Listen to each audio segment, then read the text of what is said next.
কথাতেই আছে মাছে ভাতে বাঙালি। আজ অনেক দিন পর মাছ দেখে মনটা বেশ খুশি হয়ে গেছে। কেন জানো? কারণ সত্যি বলতে আজ প্রায় 2 মাস পর মাছ খাবো। Good morning, welcome back to our channel. তো হ্যাপি সানডে সবাইকে। আর আমি রেডি হয়ে গেছি, এখন যাবো হচ্ছে দোকানে। তো ও আজ অনেক দিন পর মাছ এনেছে, দাঁড়া দেখাচ্ছি। তো আজকে বাচ্চাটিকে প্রচুর প্রচুর খাটনি আছে ওর। এই যে দেখতে পাচ্ছ, মাছ এনেছে আর এনেছে ওই পুঁই শাক, যেটা হচ্ছে আমি বললাম ওকে যে আলু দিয়ে কুমড়ো দিয়ে করতে। বলছে তুমি বাড়িতে থাকো, তুমি করো। কিন্তু আমার বাড়িতে থাকা হবে না, কারণ আমার ক্লায়েন্ট আছে, ফোন করেছিল 11টার দিকে আসবে, যার জন্য আমাকে যেতেই হবে। আর না হলে থাকতাম, কারণ ও পুঁই শাক কোনোদিন করেনি। অ্যাকচুয়ালি আমি বলে বলে দিলাম, তাও আর কি একটু ভয় পাচ্ছে। তো যাই হোক, আমি ফোনে বলে বলে দেবো। তো চলো যাই, আর গিয়ে তোমাদের সাথে দেখা করছি। টাটা। চলে এসেছি বাড়ি, আর মানে বাড়ি চলে আসলাম কারণ হচ্ছে বাড়ি চলে আসলাম কারণ ভালো লাগছিল না, যে মাথা ফাথা যন্ত্রণা করছে। তারপরে এসে আমি রান্নাটা আমি করি তাহলে। আর কি অ্যাকচুয়ালি বলি সত্যি কথা, সেটা হচ্ছে পুঁই শাক চচ্চড়ি মানে ও কোনোদিন করেনি, আমিও করিনি, কিন্তু তাও আমি ম্যানেজ করতে পারবো, এই হচ্ছে ব্যাপার। আর ওদিকেও মাছের ঝোলটা মানে করলো, ঝোলটা এখন ফুটছে। আর এদিকে আমি এই যে পুঁই শাক কেটে রেখে দিয়েছে, এখানে কুমড়া আছে আর আলু আছে। তো এটা মাছের মাথা দিয়ে হবে, তো আমি এই উনুনটাতে বসিয়ে দেবো। আর ও এখন যাচ্ছে ওই দোকানটাকে মানে শাটারটা নামাতে, কারণ শাটারটা আমি নামাইনি, আমি জাস্ট লক করে দিয়ে চলে এসেছি। আর এই যে দেখতে পাচ্ছ এতগুলো মাছ মানে রাখা হবে, মানে ভেজে রাখা হচ্ছে, এটা কালকে হয়ে যাবে। আর আজকে যতটা পারলাম আমরা দিয়ে দিলাম, কারণ বেশি আবার ভালো লাগে না। যতই অনেকদিন পর খাই কিন্তু তাও ভালো লাগে না বেশি খেলে। আর এখানটার অবস্থাটা পুরো যা বোঝাতে হবে আমাকে। রিসেন্ট যে ঘটনাগুলো ঘটছে আমাদের চোখে কিন্তু সবটাই পড়ছে, তাই না? আমরা কতটা যে ভয়ে ভীত হয়ে আছি সেটা বলে হয়তো বোঝা যাবে না, মানে বোঝাতে পারবো না। তো তোমরা তো সবাই জানো যে কাশ্মীরে রিসেন্ট যে ঘটনাটা হয়েছে পেহেলগ্রামে, ওই ঘটনাটা কিন্তু আমাদের পুরো ভারতবাসীকে একদম পুরো হিলিয়ে দিয়েছে। কারণ এত কষ্টদায়ক বেদনাদায়ক একটা ঘটনা ঘটেছে সেখানে। তো পুরো দেশ আমাদের সেই জায়গা থেকে মানে সবাই রেগে ফুসলে আছে, সেটা তোমরা সবাই জানো। চারিদিকে মার দাঙ্গাও চলছে, তাই সবাইকে বলবো একটু সাবধানে থেকো, কারণ আমাদের এখানেও প্রচুর পরিমাণে মার দাঙ্গা চলছে। আমাদের রাস্তায় বেরোনো যাচ্ছে না, বিশ্বাস করো। চারিদিকে তোমরা হয়তো সার্চ করলে দেখতে পাবে যে জয়পুরে কত কিছু হাঙ্গামা চলছে, অনেক কিছু হচ্ছে বন্ধুরা, বিশ্বাস করো অনেক কিছু হচ্ছে। শনিবারের ঘটনা যে আমাদের বাড়ির কিছু দূর পাশেই আর কি একটা ঘটনা ঘটেছে, যেখানে আর কি মারধর দাঙ্গা সবটাই চলছে। এই রবিবারের সকালবেলাতে আমি ঘটনাটাকে দেখছিলাম একটু আগেই আর কি, রান্নাটা করতে করতেই দেখলাম, আর আমার চক্ষু একদম চড়ক গাছ যে আমাদের এই বাড়ির সামনে এত কিছু হয়েছে। বা একটু সাবধানে থেকো, এই কথাটাই বলবো। তো চলো, এদিকে আমার রান্না বান্নাও হয়ে গেল। আর আজকে রান্না করছিলাম আমি প্রথমবার এই পুঁই শাক দিয়ে আগে মাছের মাথা দিয়ে করছিলাম। তো রান্নাটা তোমাদেরকে শেয়ার করলাম, তার সাথে কিছু কথাও শেয়ার করলাম। আর কি বলো তো, রান্না এই রান্নাটা আমি সেরকমভাবে জানি না, মায়ের কাছ থেকে যেটুকু শিখেছি সেটুকুই আর কি তোমাদের সাথেও শেয়ার করার চেষ্টা করলাম। প্রথমে কড়াই তো দেখতেই পেলে, তেল দিয়ে তারপর 5 ফোড়ন দিয়ে তারপর আদা রসুন বাটা দিলাম, যেহেতু মাছের মাথা দিচ্ছি। তারপর একটুখানি কষিয়ে শাকগুলো দিয়ে দিলাম। এত বেশি হয়ে গেছিলো শাক, আর ধরছিলই না কড়াইয়ে। তো তারপর দেখলাম যে কিছুক্ষণ পর দেখাচ্ছি তোমাদের কত কম হয়ে গেছে। নুন দিয়ে আমি ঢাকা দিয়ে দিলাম। আর এদিকে সঞ্জু করেছিল মাছের ঝোল পটল আলু দিয়ে। আমি একটু ধনেপাতা দিয়ে নুনটা চেক করে একটু গরম মশলা দিয়ে নামিয়ে নিলাম, কারণ হয়ে গেছিলো এটা অনেকক্ষণই চাপিয়েছিল। তারপর আমি আসার পর তো ইয়েটা চাপালাম, শাকটা চাপালাম, কারণ শাকটাও বললো যে আমি করতে পারবো না খুব একটা ভালোভাবে, আর তার জন্য আর কি। এই যে দেখতে পাচ্ছ কতটা শাক আমি চাপালাম, তারপর ঢাকা দেওয়ার পর না একটুখানি হয়ে গেল। যাই হোক, শাকটা খুব টেস্টি হয়েছিল, আর একদম কিছুই না, সিম্পল। আর গরমে সিম্পল খাবার দাবারগুলো না খুব ভালো লাগে দেখবে খেতে।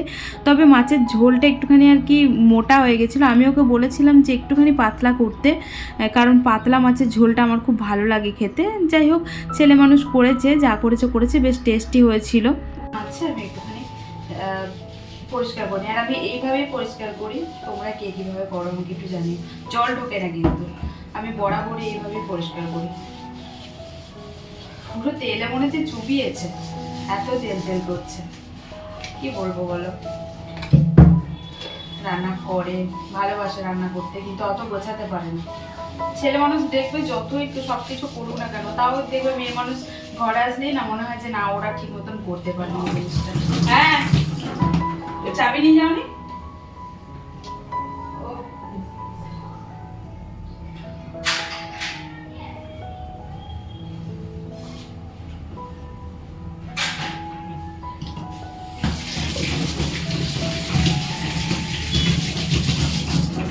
নানটা খুলে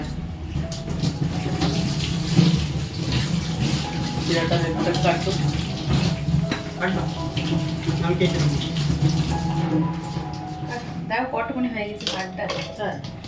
একটু করে হলেই পোশাক যেহেতু পারে না, তাই আমার কাছে থেকে সবটা দেখলো যে কি করে আমি করছি না করছি। তারপর এই যে দেখতে পাচ্ছ একটুখানি এক্সপেরিমেন্ট করছিল। আসছি চানটা করছি ভালো করে ঘুলাবা, ধোবো ঘুলিয়ে নেবো তারপর ধোবো। কটা কাটবো? একটা শশা নিয়ে আসলো, 4টে এনেছে, আর লেবু নিয়ে আসলো। মানে মাছের ঝোলের সাথে দেখবো লেবু খেলে খুব টেস্ট লাগে, মানে আমার তো খুব ভালো লাগে। আর আমার কতটা শাক দেখলে কতটুকুনি হয়ে গেছে, এইটুকুনি। আর ও শাকটা একটু চেক করলো, মানে যতই আমি রান্না করি তাও রবিবারটা রান্না করে তো তার জন্য মনটা ছুটছুট করে, এই হচ্ছে ব্যাপার। আমি সবকটা দেবো না, সবকটা দিলে নষ্ট হয়ে যাবে বলো। এই শশা একটা কাটি, এই তিনটা কালকে তোমাকে লাঞ্চে দিয়ে দেবো।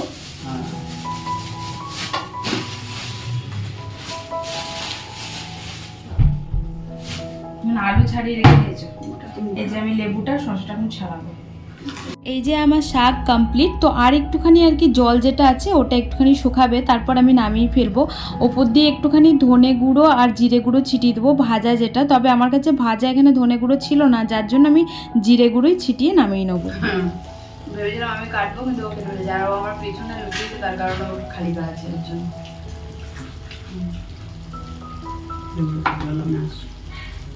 রবিবারটা মাংস ছাড়া অসম্পূর্ণ, কিন্তু মাংস আনতে গেলে আমাদের অনেকটা দূর যেতে হয়। আর যেহেতু চারিদিকে ঝুট ঝামেলা চলছে, তাই আমি ওকে মানা করলাম যে আজকে আর যেতে হয় না। সামনেই আমাদের মাছ বিক্রি হচ্ছিল, তো ওখান থেকে আর কি মাছ নিয়ে আসা হলো, যেহেতু অনেক দিন মাছ খাইও নি, তার জন্য আর কি। আর না হলে মাংসই আনা হতো। আসলে আমাদের মাংসটা না এই এলাকার মধ্যে পাওয়া যায় না। তো চলো খাবার দাবার খেয়ে নিই। Good evening everybody. তো এখন বাজে সন্ধ্যের 6:30 মতন। এইমাত্র জল টল ভরলাম, আর তারপর চা করে নিয়ে আসলাম, ওকে ডাকলাম, ও ঘুমাচ্ছিল, এইমাত্র উঠলো। আর উঠে এই কুলারটা পরিষ্কার করলো, কারণ ওটা সপ্তাহে 1 দিন না 2 দিন পরিষ্কার করা হয়, সরি সপ্তাহে 2 দিন পরিষ্কার করা হয়। ও একদিন কাছ থেকে বাড়ি এসে করে, আর এই রবিবারটা করে।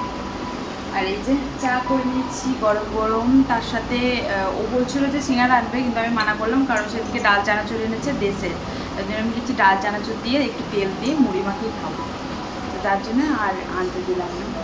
নাহলে এই টাইমে গরম গরম সিঙ্গারা ভাজে, চলো খাওয়া দাওয়া করে নিই। দেখো খালি গায়ে আছে, আর দেখালাম না তোমাদেরকে, তারা দেখায়। এই যে আর এই মুড়িগুলো কেমন কীরকম কি জানি, মানে একটু সে দাগ দাগ, একটু ঘোটে চালের মুড়ির মতন দেখতে, কিন্তু নয় ওরকম, তবে ছোট ছোট অনেকটা আকারে। আর এই যে ডাল চানাচুর দেশের, আর তার সাথে গরম গরম দুধ চা।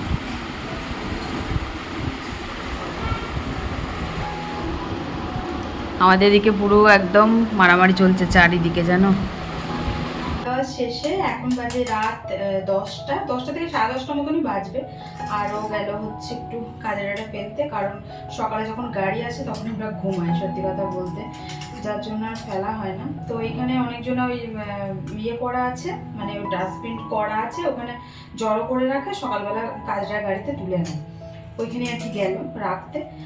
আর এখন আমি এই যে সবজি কাটছি, দেখতেই পাচ্ছ, কারণ সকালবেলাতে রান্না হবে, আর আমি রাত্রেবেলাতেই কেটে কুটে রাখি, কারণ সকালবেলাতে উঠে এত কিছু করা যায় না, বুঝতে মানে কি বলতো, সকালবেলা এমনিতে তো লেট হয়ে যায় অনেকটা উঠতে, তাই সকালবেলা উঠে ঝটাপট আমি রান্নাটা বসাই। আর এই সবজিগুলো কাটতে গেলে না অনেকটা টাইম লেগে যায় আমার কাছে, যার জন্য আমি যতটা পারি রাত্রেবেলাতে এগিয়ে রাখি। যেমন এই সবজিগুলো কেটে রাখা, তারপর ওদিকে ইয়ে করা, মশলাটা ছাড়িয়ে রাখা, আর সকালবেলাতে বেটে রাখি। যখন হালকা ঠান্ডা ছিল তখন তো রাত্রেবেলাতেই বেটে মানে সমস্তটা রেখে দিতাম, তাতে কাজটা একটুখানি এগিয়ে যেত সকালবেলাতে না। তাহলে ওই সকালে ঘুম থেকে উঠে ব্রাশটা করে হাত মুখ ধুয়ে আমি রান্নাঘরে চলে এসে রান্নাটা বসিয়ে দিতে পারি, কারণ ভাত হয়, সবজি হয়, রুটি হয়, একটু টাইম লাগে। আর এমনিতেই রাত করে শোয়া হয় তো, যার জন্য সকাল সকাল উঠতে পারি না। অনেকে হয়তো বলবে যে সকাল সকাল একটু উঠলেই হয়, কিন্তু হয় না গো। কারণ ওই ঘুমাতে ঘুমাতে 1:30 2টো মতন বেজে যায়। তারপরে কি করে উঠবো বলো, 7টার সময় বা 6টার সময়, তাই আর উঠতে পারি না। তো তাই আর কি রাত্রেবেলাতেই কাজ আমি এগিয়ে রাখি। আর কালকে একটু রান্নাঘরটা ভাবছি গোছাবো, কারণ রান্নাঘরের অবস্থা পুরো একদম শোচনীয় অবস্থা। আর ছেলে মানুষের রান্না করলে বুঝতেই তো পারছো। তাও যতটা পেরেছি আজকে আমি গুছিয়েছি, কিন্তু কালকে একটুখানি ভালো করে আর কি ডিপ ক্লিন করার চেষ্টা করবো যদি পারি তো। আর যদি টাইম না থাকে তাহলে আর হবে না, এই হচ্ছে ব্যাপার। তো কালকেও হবে মাছ দিয়ে, পটল দিয়ে, আলু দিয়ে ঝোল হবে।